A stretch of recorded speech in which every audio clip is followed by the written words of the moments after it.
আসসালামু আলাইকুম ওয়া রাহমাতুল্লাহি ওয়া বারাকাতুহু। প্রিয় ছাত্রগণ, তোমরা সকলে কেমন আছো? আলহামদুলিল্লাহ, আমি আল্লাহ তাআলার অশেষ মেহেরবানিতে ভালো আছি। আল্লাহ তাআলার মহাগ্রন্থ কুরআনুল কারীম এর তেলাওয়াত শিখতে হলে প্রথমে তাজবিদ শিক্ষা করতে হবে। কি শিক্ষা করতে হবে? তাজবিদ হলো যে এলেম বা জ্ঞান শিক্ষা করিলে কোরআন মাজিদ সহি শুদ্ধভাবে তেলাওয়াত করা যায় বা পড়া যায়, তাহাকে কি বলা হয়? তাজবিদ বলা হয়। এই তাজবিদ শিক্ষার প্রথম ধাপ হচ্ছে আরবি হরফের উচ্চারণ। আরবি হরফ কয়টি? মাখরাজ কয়টি? মাখরাজ কাকে বলে? মাশাআল্লাহ, হরফের উচ্চারণের স্থানকে মাখরাজ বলে। তোমরা কি বলতে পারবে 10টা মাখরাজে কি হরফ আছে? তাহলে বলো তো, তাহসিন তাওহীদ 10টা মাখরাজে কি হরফ আছে? কোন জায়গাতে উচ্চারণ হবে? জিহ্বার আগার উডাবিট তার বরাবর উপরে তালুর সঙ্গে লাগায়া উচ্চারিত হইবে র। হরকতের উচ্চারণ?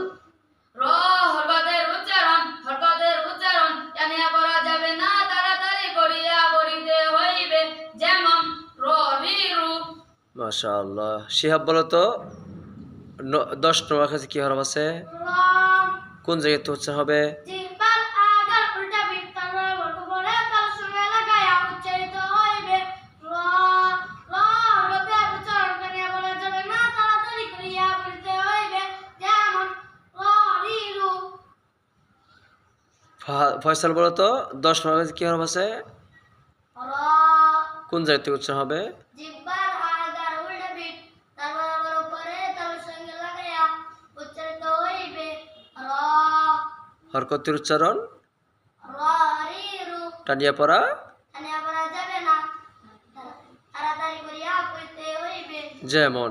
যেমন র রি রু। ইমান বলো তো 10টা মাখরাজে কি হরফ আছে? র কোন জায়গাতে উচ্চারণ হবে? জিহ্বার আগার উডাবিট তার বরাবর উপরে তালুর সঙ্গে লাগায়া উচ্চারিত হইবে র। র হরকতের উচ্চারণ জানিয়া পড়া যাবে না, তাড়াতাড়ি করিয়া পড়িতে হইবে, যেমন র রি রু। মাশাআল্লাহ। ফাহাদ বলো তো 10টা মাখরাজে কি হরফ আছে? র কোন জায়গাতে উচ্চারণ হবে?